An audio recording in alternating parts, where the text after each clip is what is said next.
The first thing Commander Ryo heard was the ship breathing. Not engines, something older, more organic. A low harmonic hum that pulsed in the walls like a second heartbeat, out of sync with the mechanical thrum beneath it. Two rhythms. Two builders. He opened his eyes to darkness and cold recycled air, and for a full minute he simply breathed with the ship, because it was the only thing he knew how to do.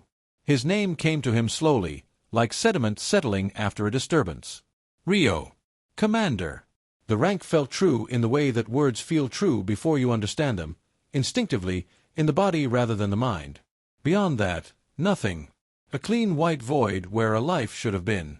He was lying on the floor of a corridor that was half polished steel and half something else. The steel half was human, angular, purposeful, stamped with serial numbers and emergency protocols in 3 languages. The other half curved where it should have been straight, its surface neither metal nor polymer but something that had grown rather than been manufactured, faintly luminescent at the seams in a color that had no proper name. Teal adjacent. Alive adjacent. The junction between the two materials was sealed with a weld that glowed softly, and Ryo lay on the floor staring at it for a long time, because it was the most beautiful thing he had ever seen, and he could not remember why. The ship's lights were at 12%. Emergency protocol. Somewhere far below, in the belly of the vessel, something groaned under the weight of deep space. He stood, checked himself for injury, none, and found, inexplicably, that he knew which direction to walk. The bridge was empty in the way that rooms are empty when they have never been anything else, except this one had been something else very recently. He could feel the ghost of warmth in the co-pilot's chair. Could see 2 coffee analogs, 1 human thermal flask, 1 alien vessel made of the same organic material as the corridor seams, still faintly warm, sitting side by side on the navigation console like an argument that had been interrupted mid-sentence. 2 consoles dominated the bridge. One was human, angular, cluttered with physical switches and redundant failsafes and a joystick worn smooth by years of someone's palm. The other was a breathing membrane of bioluminescent panels that responded to proximity rather than touch, its surface shifting through slow patterns that might have been data or might have been something closer to mood. Ryo sat at the human console, because his hands knew where to go. Commander Ryo. Biometric confirmed. Crew status. Absent. Life support. Nominal. Propulsion. 34%. Drift trajectory. Mission logs. Corrupted. Last entry. Redacted by user. Personal logs. Corrupted. Navigation history. Corrupted. Communication archives. Corrupted. He read through the list until the pattern became clear, and then he sat very still, because the pattern was not damage. It was surgery. Every record that might tell him who he was or where he had been opened and emptied with deliberate precision. The corruption wasn't random, it was thorough. Selective. A professional job done by someone who knew exactly what they were removing. Last entry. Redacted by user. He read that line 4 more times. By user. He had done this. He had sat in this exact chair, with these exact hands, and reached into the ship's memory and taken something out by the root. He had walked through his own life with a scalpel and removed everything that might let him find his way back. He sat with that for a very long time. Then he asked the only question that mattered: why would a man destroy his own story? He spent the first day learning the ship. It was large, larger than a 2-person crew needed, which meant it had been built for something other than just the 2 of them. The human half ran along the dorsal spine. Bridge, crew quarters, medbay, a workshop dense with tools he knew how to use without knowing why. The alien half ran ventral and lateral, its corridors breathing, its surfaces warm to the touch, everything curved as though designed for a body that moved differently than his.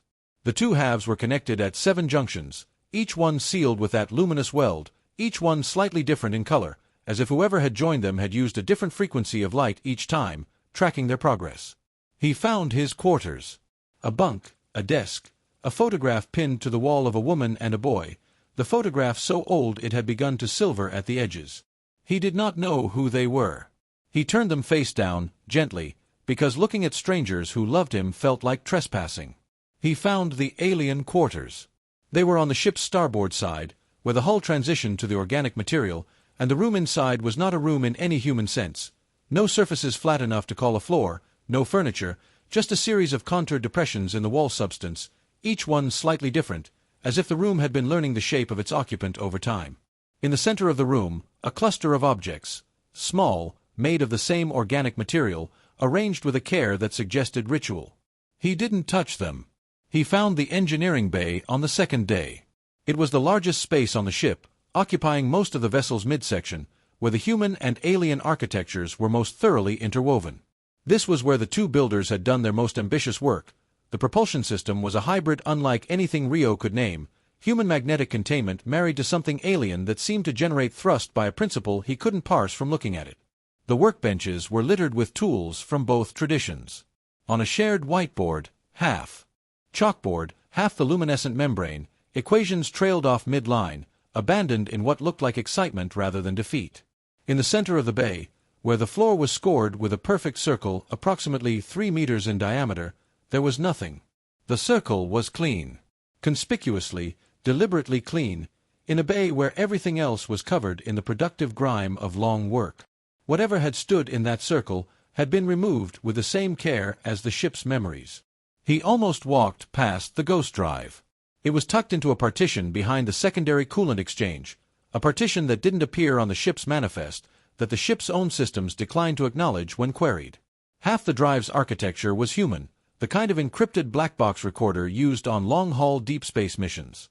The other half was something alien, its storage medium a substance that held information the way a coral holds the shape of water, not encoded, but grown into the structure itself. He had to use both hands to access it. Left hand on the human interface, right hand pressed flat to the alien membrane. The drive recognized him. It had 7 recordings. The first recording was 47 minutes long. He watched himself laugh. He was working at the central circle, alongside a creature he had no word for. It was tall, close to 2.5 meters, with a body that suggested bilateral symmetry without committing to it, for upper limbs that moved with a fluid precision that made human hands look like blunt instruments, a head that was more suggestion than definition, eyes that existed as a shift in the quality of attention rather than discrete organs. It wore a garment that seemed to be part of its body, or its body part of the garment. It moved around the object they were building with the ease of someone who had always known exactly where every edge of their body was. The object in the circle was half-built. He couldn't make out its purpose from the recording. It was too complex, and the camera angle showed only parts of it at a time. But whatever it was, both of them were deep inside it, and the conversation between them, half-spoken, half something else, a language that sounded like mathematics experienced rather than heard, was clearly the kind of conversation that happens when two minds are building something at the edge of what either of them knows how to build. The alien said something. Recording Ryo looked up from the mechanism in his hands, and then he laughed. Not politely, not professionally, but with his whole body, the laugh of a man who has just been given an insight so elegant it felt like a gift. He had been happy here. Genuinely, recklessly, specifically happy. The kind of happiness that requires something worth protecting. The second recording showed an argument. They were both exhausted. He could read it in the way Recording Ryo moved, the way the alien's limbs lost their fluid precision and became deliberate, careful, the way creatures move when they are conserving something. The argument was long, and he could only understand half of it, the human half, and even that was technical, dense with terminology he felt at the edge of understanding without quite reaching it. But the emotional content was clear enough. Recording Ryo kept pointing at the completed object. It was finished now, tall and humming with something that wasn't quite energy, and saying we have to tell them, and the alien kept responding with something that, even without translation, communicated, we can't. The argument ended without resolution. They left the bay separately. The third recording was 3 minutes long. They were both calm. Whatever the argument had cost them, they had arrived somewhere on the other side of it. Not agreement exactly, but a shared understanding of what was necessary. Recording Ryo looked directly at the camera for most of the 3 minutes, which meant he was looking at Ryo now, across whatever gulf of erased time separated them.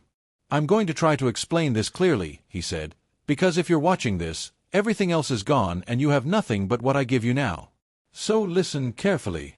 Ryo leaned forward. We found something. We're not going to tell you what it is yet. You'll find it, if you're careful, and it'll be better if you find it yourself rather than trying to understand it through my description. What I can tell you is this. It changes everything. Not metaphorically. Specifically. Concretely. Both civilizations. Every world they've touched. Everything they think they know about themselves. A pause. Behind him, the alien stood still, and its stillness had a quality Ryo couldn't name, grief-adjacent, or maybe the alien equivalent of grief. We had two choices, recording Ryo continued. Release it and watch everything burn, because the people in charge of both sides would rather destroy everything than face it. Or hide it and try to find a third option. A longer pause. We couldn't find the third option. Not while we remembered. So we decided to forget, and look again with clean eyes. He almost smiled. That's you. You're the third option. You just don't know it yet. He reached toward the camera. One more thing. Whatever you find, whatever you decide, do it because you actually believe it's right. Not because either side tells you to. Both sides are going to try very hard to tell you what to do. Don't listen.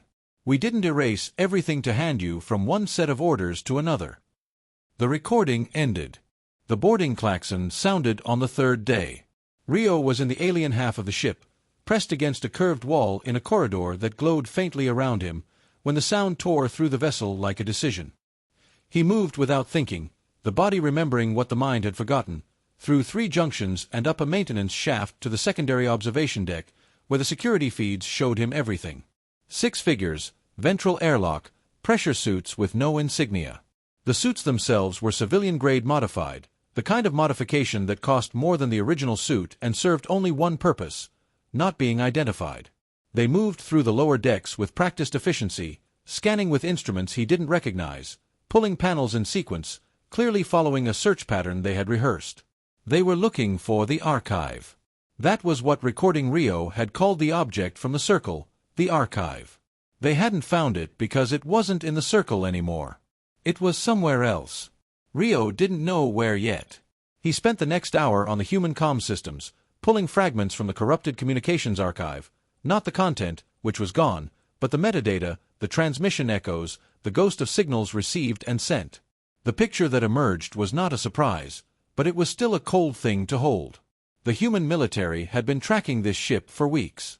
Their most recent transmission, received 6 hours before the boarding party arrived, read, "Intercept Vela compact vessel designation unknown, recover the archive by any means necessary, terminate Commander Ryo and alien contact with extreme prejudice. Do not allow either subject to access the archive. Do not allow either subject to communicate with any third party. Authorization. Joint command. Eyes only. Both sides. Joint command." The human military and the alien empire, working together to erase what the two of them had found, the same 2 governments that had spent 40 years in grinding war, suddenly partners in the project of making sure no one ever found out what Ryo and his partner had hidden. The irony might have been funny if he weren't alone on a drifting ship with 6 armed people in his engine room. He thought about fighting them. He was reasonably sure his body knew how. It moved like someone who had been trained, efficient and unsentimental about space. But 6-1 on a compromised vessel with no backup and no exit was a calculation that even a man with no memory could run correctly. He stayed still. He watched. He waited. They searched for 11 hours and found nothing. When they left, he let out a breath he had not known he was holding, and understood for the first time what he was actually dealing with. Not a mystery. Not an accident. A trap that he and his partner had built for themselves and stepped into voluntarily, trusting that whoever came out the other side would be equal to it. He hoped they were right. On the 5th day, the alien half of the ship started talking to him. Not in words. In pressure differentials, the corridor air slightly warmer near the starboard bulkhead, cooler near the port, creating a gradient that pointed like a finger. In the behavior of the luminescent panels, which had been cycling through their slow idle patterns since he woke up, but now, at 3 in the morning when the ship was as quiet as deep space ever gets, began pulsing in a rhythm that was not random. He followed the gradient. He followed the pulse. They led him to a section of the alien corridor he'd walked past a dozen times without stopping, a stretch of wall that looked identical to every other stretch of alien wall, curved and warm and faintly lit at the seams. He stood in front of it for a long time. Then he pressed both palms flat against the surface. The wall remembered him. Not the way the ghost drive had remembered him, not a biometric scan, not a key. Something more fundamental. The wall recognized him, the way places recognize people who have spent enough time in them, and it opened not by mechanical means but by a slow relaxation of its material, the surface becoming permeable and then transparent, and then a doorway into a compartment that was not on any manifest. The archive was inside. It was smaller than he'd expected, no taller than his chest, no wider than his arm span, but it filled the compartment the way certain objects fill rooms, not physically but gravitationally, pulling attention toward itself, making everything else in the field of vision secondary. Its surface was the same organic material as the ship's alien half, but denser, more deliberate, with a pattern worked into it that was neither decorative nor functional but something in between, a record of its own construction, he realized, every stage of its building inscribed in the surface. It was warm. It pulsed, very slowly, with the same rhythm as the corridor panels. He reached out and touched it. The knowing came in a wave. Not a download, not a transmission. He had no sense of data being transferred. It was more like remembering something he had always known, the way you remember a language you grew up speaking. The archive was not sending him information. It was removing the last layer of insulation between him and something that had always been present, waiting. He understood it the way you understand a dream while you're still inside it, with a clarity that he already knew would be difficult to hold once he stepped back. They had found it at the edge of the mapped universe, in a region where neither human nor alien charts showed anything of interest. It was not a place, not a signal, not a structure, exactly, though it had structure. The archive was their attempt to make it portable, to compress it into something that could be carried and studied. The original was still out there, fixed in space, enormous and patient and old in a way that made geological time feel recent. It was a record, the most complete record either civilization had ever encountered, not of the universe, not of physics or cosmology or the deep workings of reality, but of them. Both civilizations. Every world they had ever touched. Every contact, every conflict, every colony, every war. Every decision made by every government, documented with a precision and a completeness that no internal record of either civilization came close to matching. It was, in the most literal possible sense, a mirror. Not a weapon, there was nothing in it that could be used to harm. Not a divine object, it had been made, by someone, for a purpose, though the makers were long gone. Just a record.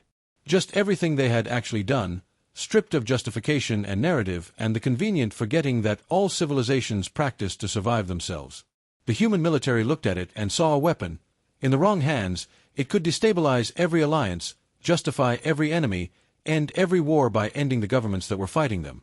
The alien empire looked at it and saw a sacred object, something their theology had a specific and complex response to that Ryo could feel the edges of without fully grasping. Both responses had the same practical consequence, a desperate, violent need to control who saw it and what they were allowed to understand from it. Recording Ryo had been right. The actual truth was worse than weapon, worse than God. It was accountability. A complete and irrefutable accounting, offered to two civilizations that had built themselves, in very different ways, on the foundation of not being accountable. Not to each other. Not to the worlds they'd remade. Not to themselves. The archive didn't demand anything. It didn't threaten. It simply was, patient and complete, and that patience was the most frightening thing about it. It would wait. It had already waited longer than either civilization had existed. It would wait longer still. The question he and his partner had erased themselves trying to answer, was what to do with it.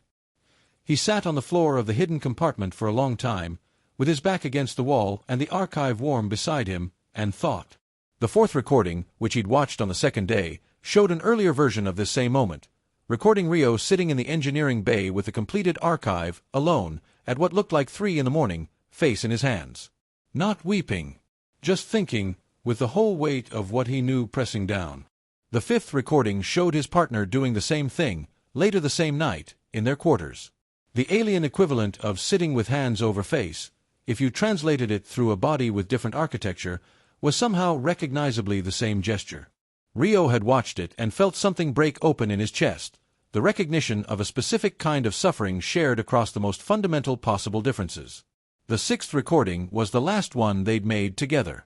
They were both in the engineering bay, standing on opposite sides of the archive, and the conversation was long and complicated, and he understood less than half of it. But he understood the ending.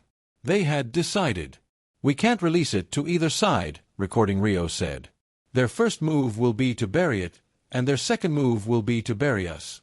The alien's response, in its layered mathematical language, meant something like, we can't keep it ourselves.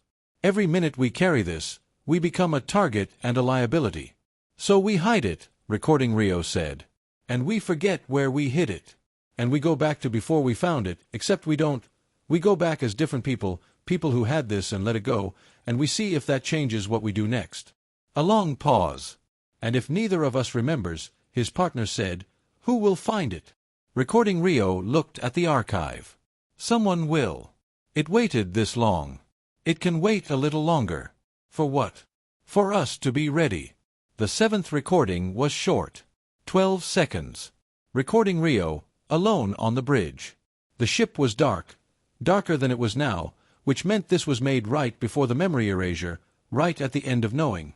His face was calm in the way faces are calm when a decision has been made and there's no taking it back. He looked at the camera. If you find this before you find the archive, he said, find the archive first. You need to understand it before you understand us. A pause. If you find this after, then you know what we knew. And now you're the one who has to decide. He almost said something else. Ryo could see it in the breath he took, the slight opening of his mouth. Then he closed it, and shook his head, and reached for the camera. I trust you, he said instead. I know that sounds ridiculous. But I do. The recording ended. Ryo sat with the archive in the hidden compartment and thought about what it meant to be trusted by himself. The hunting parties would come back. They always came back, both sides, working separately toward the same goal, which was ensuring that nothing changed. The human military would frame it as security. The alien empire would frame it as theology. The outcome in either case would be the same. The archive in a vault somewhere, the two people who found it in graves somewhere, and both civilizations continuing exactly as they had been, armored in the comfortable story of themselves. He thought about what Recording Ryo had said, find the third option. He thought about the fact that two people, one human, one alien, from civilizations that had been trying to kill each other for 40 years, had built a ship together, found something impossible together, argued about it together, grieved about it together, and then trusted each other enough to erase themselves and try again. That was also a kind of record. Not in the archive. Not inscribed in the organic material with alien precision. Just in the fact of the ship, the hybrid corridor, the two coffee vessels left side by side on the navigation console, the shared whiteboard with equations trailing off midline in shared excitement. He stood up. He put both hands on the archive, and felt it recognize him, and thought, what would a different kind of decision look like? Not release. Recording Ryo was right. The governments would bury it and bury them. Not hiding. They'd already tried that, and the hunters had found the ship if not the archive, which meant hiding was a delay, not a solution. Something else. Something that used the one resource the archive's makers couldn't have anticipated. Two people from opposite sides of a war who trusted each other enough to erase themselves. The thing the human military and the alien empire both feared more than the archive itself. Not the record of what both civilizations had done, but the evidence that people from those civilizations could look at each other honestly and still choose to keep working together. He didn't know where his partner was. The alien empire had them, probably, captured, probably memory-wiped more thoroughly than Ryo had managed. But they were alive. He was certain of this the way he was certain of his name, from somewhere below memory. He thought about the recordings. About the way his partner had stood in their quarters at 3 in the morning, for limbs curled inward, thinking with their whole body. About the laugh in the first recording. His own laugh, reckless and genuine, in response to something he now had no access to but which had been, in that moment, the most delightful thing in the world. He thought, I don't want to erase myself again. He thought, so I'd better get this right the first time. He spent 2 days preparing.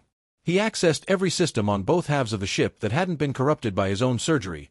Navigation, communications, the hybrid propulsion that he slowly, carefully, taught himself to use by reading the technical logs that the Ghost Drive had preserved in its alien storage medium, which his past self had apparently trusted to be harder to find than the human format records. He sent one transmission. Short, encrypted in a format that would take significant resources to crack, not long enough to prevent interception, but long enough, he hoped, to get where it was going first. He encoded the archive. Not its contents, The full contents were too large, too complex, too dangerous to broadcast without context.